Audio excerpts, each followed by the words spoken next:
ಕಾಂತಮ್ಮ ಅವನಿ ಮೇಲೆ ಮಳೆ ಬೀಳದ ಹಾಗೆ ಕೊಡೆ ಹಿಡಿದುಕೊಂಡು ಜಾಗ್ರತೆ ಹೇಳುತ್ತಾ ಕರ್ಕೊಂಡ್ ಬರ್ತಾ ಇರ್ತಾಳೆ. ಕೈಯಲ್ಲಿ ಬಹಳ ಭಾರದಿಂದಿರುವ ಅನಾಮಿಕ ಮಾತ್ರ ಮಳೆಯಲ್ಲಿ ನೆನೆಯುತ್ತಾ ಇರ್ತಾಳೆ. ಅವರು ಸ್ವಲ್ಪ ಸಮಯಕ್ಕೆ ಮನೆ ಸೇರಿಕೊಳ್ಳುತ್ತಾರೆ. ಮನೆ ಸೇರಿಕೊಂಡ ತಕ್ಷಣ ಅತ್ತೆ ಶಾರದಾ, ಅಮ್ಮ ಅವನಿ, ನಿನ್ಗೇನು ಆಗ್ಲಿಲ್ವಲ್ಲ? ಮಳೆಯಲ್ಲಿ ನೆಂದ್ರೆ ನಿನಗೆ ಸುಮ್ಮನೆ ನೆಗಡಿ ಆಗುತ್ತೆ. ನಾನು ಒದ್ದೆ ಆಗಿಲ್ಲ ಅತ್ತೆ, ಕಾಂತಮ್ಮ ಕೊಡೆ ಹಿಡ್ಕೊಂಡ್ಲು, ಇನ್ನು ನಾನು ನೆನೆಯುವ ಅವಕಾಶ ಎಲ್ಲಿದೆ? ಮಳೆ ಬೀಳೋ ಹಾಗಿದೆ ಅಂತ ನಿನಗಾಗಿ ಕಾಂತಮ್ಮನ ಕಳಿಸ್ದೆ. ಬಹಳ ಥ್ಯಾಂಕ್ಸ್ ಅತ್ತೆ. ಸರಿ, ನೀನ್ ಹೋಗಿ ಹಾಯಾಗಿ ಕೂತ್ಕೊಂಡು ಹಾಗೆ ಟಿವಿ ನೋಡ್ತಾ ಕಾಫಿ ಕುಡಿತಾ ಇರು.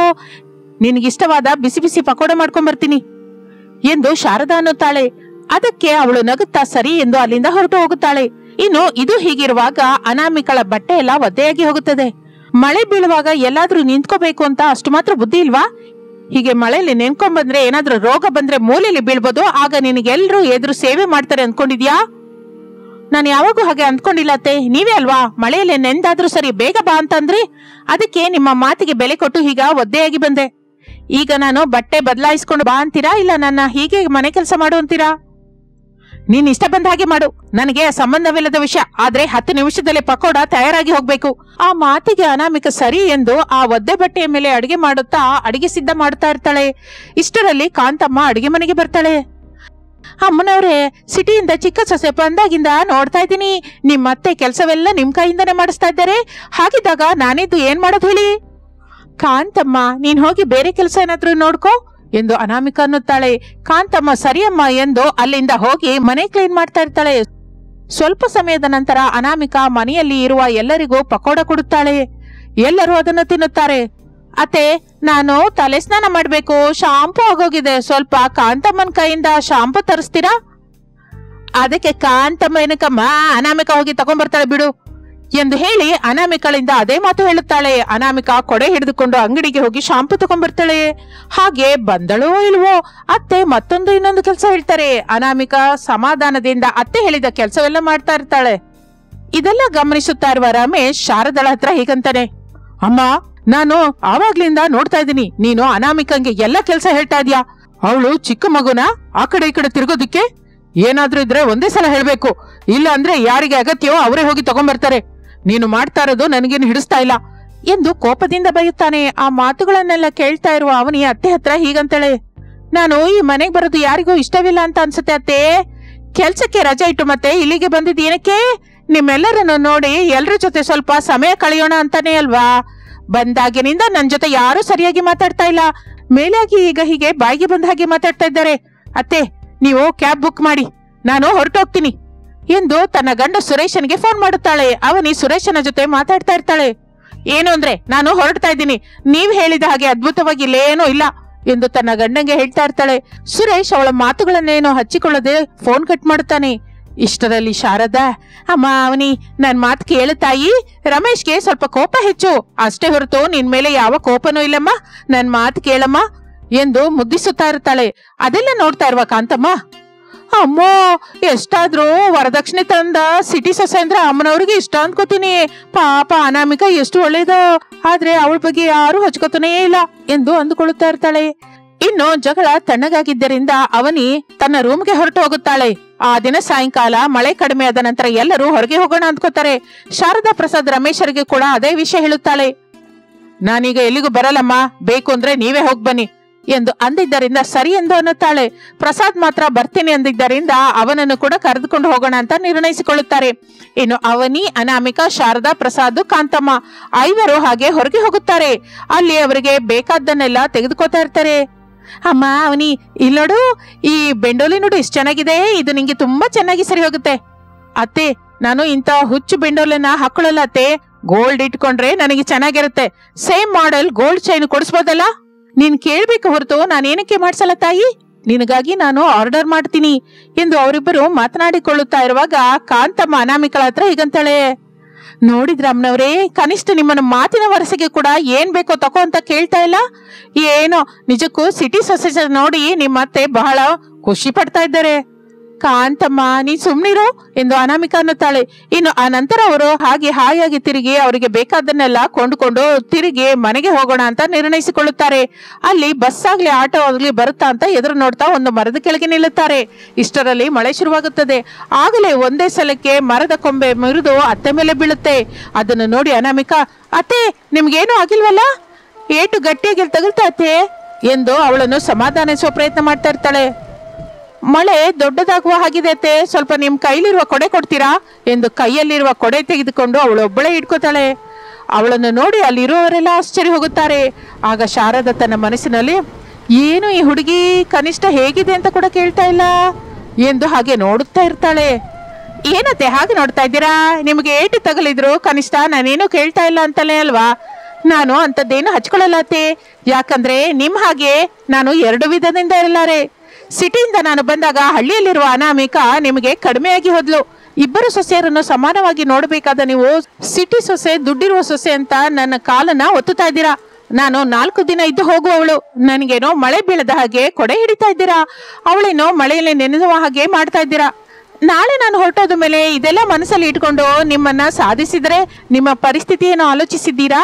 ಈ ವಿಷಯ ನಾನು ಆಗ್ಲೇ ಮಾತಾಡೋಣ ಅಂದ್ಕೊಂಡೆ, ಆದ್ರೆ ನಿಜಕ್ಕೂ ನೀವು ಏನೇನೋ ಮಾಡ್ತಿರೋ ಅಂತ ನೋಡ್ತಾ ಇದ್ದೆ.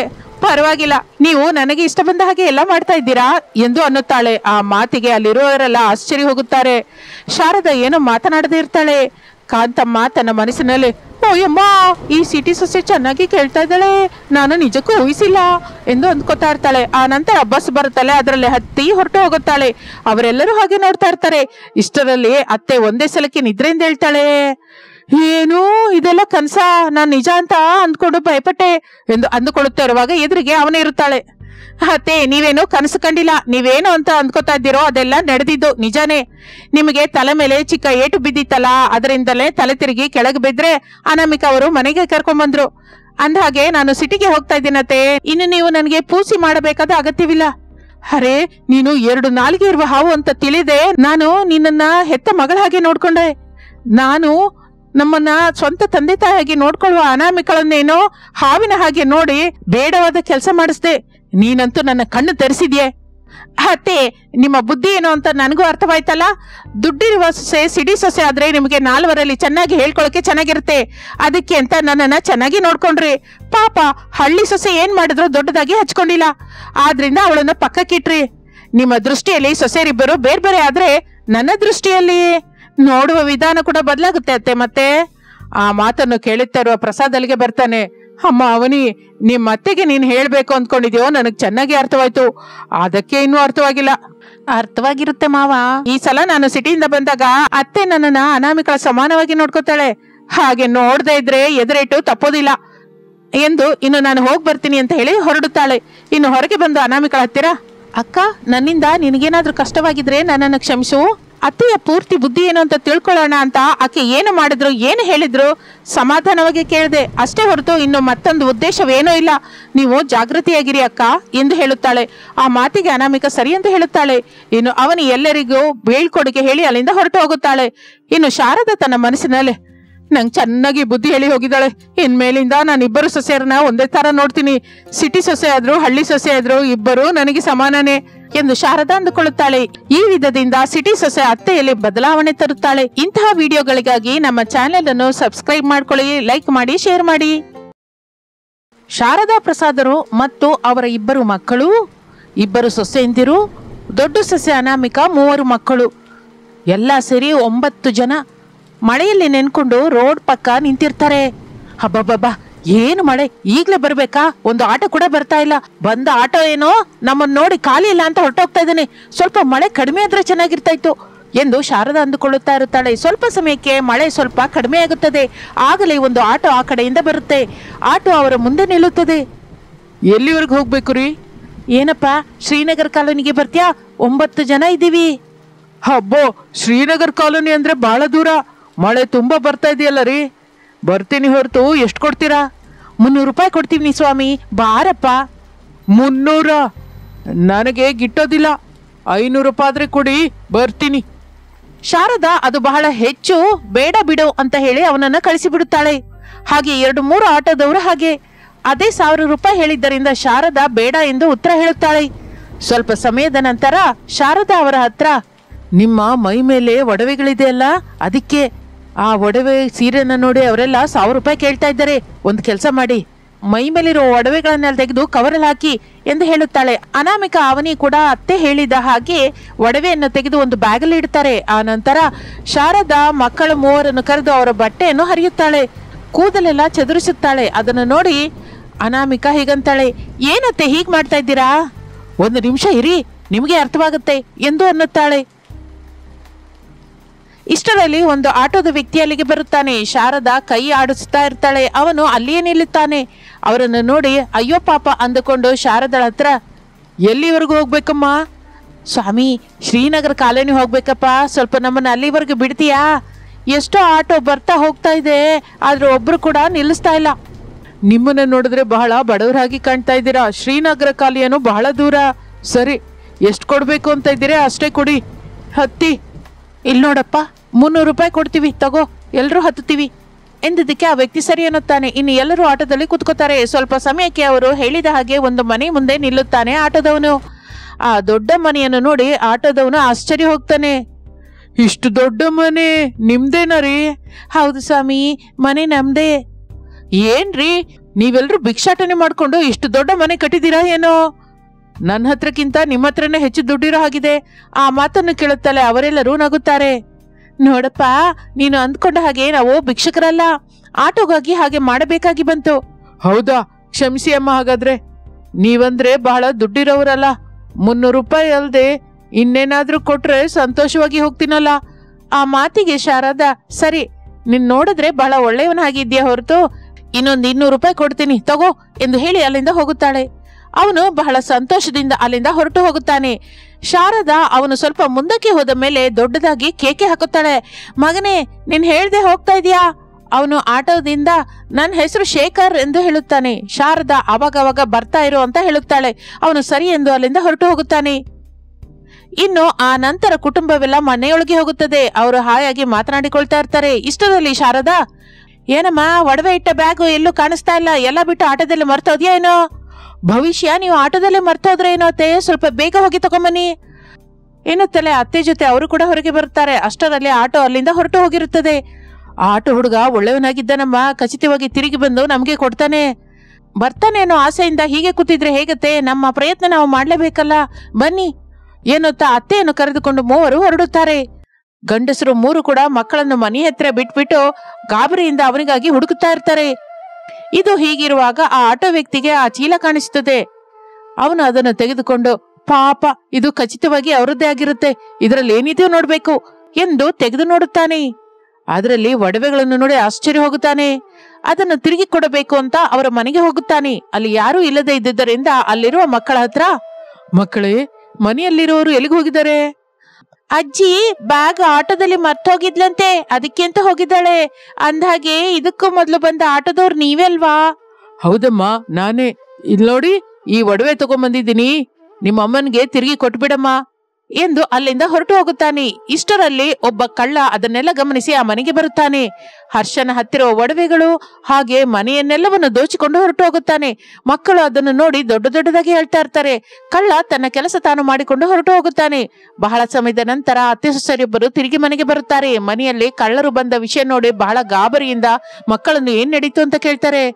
ಆಟೋ ಅಂಕಲ್ ಬಂದಿದ್ರು, ಒಡವೆ ಕೊಟ್ಟು ಹೊರಟೋದ್ರು, ಆಮೇಲೆ ಇನ್ನೊಬ್ಬ ಅಂಕಲ್ ಬಂತು, ಇದೆಲ್ಲ ಮಾಡಿದ್ರು ಎಂದು ಹೇಳಿದ್ದರಿಂದ ಅವರೆಲ್ಲರೂ ಕೂಡ ಬಹಳ ಗಾಬರಿಯಾಗಿ ಹೋಗುತ್ತಾರೆ. ಖಚಿತವಾಗಿ ಆಟೋ ವ್ಯಕ್ತಿಯ ಕೆಲಸವೇ ಇದೆಲ್ಲ. ಯಾರೂ ಇಲ್ಲದೆ ಇದ್ದದನ್ನ ನೋಡಿ ಒಬ್ಬ ಮನುಷ್ಯನ ಕಳಿಸಿ ಹೀಗೆಲ್ಲ ಮಾಡಿದ್ದಾನೆ, ತಕ್ಷಣ ಹೋಗಿ ಪೊಲೀಸಿಗೆ ಕಂಪ್ಲೇಂಟ್ ಕೊಡೋಣ ಬನ್ನಿ ಅತ್ತೆ ಎಂದು ಪೊಲೀಸ್ ಸ್ಟೇಷನ್ಗೆ ಹೋಗಿ ನಡೆದಿದ್ದೆಲ್ಲವನ್ನು ಹೇಳುತ್ತಾರೆ. ನೀವೇನು ಗಾಬರಿ ಆಗ್ಬೇಡಿ, ಕಳ್ಳ ಯಾರೋ 2 ದಿನದಲ್ಲಿ ಕಂಡಿಡಿತೀವಿ, ಇನ್ನು ನೀವು ಹೋಗಿ ಎಂದು ಧೈರ್ಯ ಹೇಳುತ್ತಾರೆ. 2 ದಿನದ ನಂತರ ಆ ಆಟೋ ವ್ಯಕ್ತಿಯನ್ನು ಹಿಡಿದುಕೊಂಡು ಶಾರದಾ ಅವರಿಗೆ ಕಾಲ್ ಮಾಡುತ್ತಾರೆ. ಶಾರದಾ ಅವರು ಪೊಲೀಸ್ ಸ್ಟೇಷನ್ಗೆ ಹೋಗ್ತಾರೆ. ಆಟೋ ವ್ಯಕ್ತಿಯನ್ನು ನೋಡಿ, ಒಳ್ಳೆತನದ ಹೆಸರಿನಿಂದ ಹೀಗೆ ನಮ್ಮನ್ನ ಮೋಸ ಮಾಡಿದ್ದಾನೆ. ಆ ದಿನ ನಾವು ಮಳೆಯಲ್ಲಿ ನೆನೆಯುತ್ತಾ ಬಡವರ ಹಾಗಿದ್ವಿ, ಈಗ ಅದನ್ನ ನಿಜ ಮಾಡಿದ್ದಾನೆ ಎಂದು ಶಾರದಾ ಏನೇನೋ ಮಾತನ್ನು ಮಾತನಾಡುತ್ತಾ ಇರುತ್ತಾಳೆ. ಆ ವ್ಯಕ್ತಿಯ ಮಾತನ್ನು ಸಹಿಸಲಾರದೆ, ಮಾತು ಜಾಗ್ರತೆಯಿಂದ ಬರಲಿ, ನಾನು ಕಳ್ಳತನ ಮಾಡುವ ವ್ಯಕ್ತಿಯಲ್ಲ.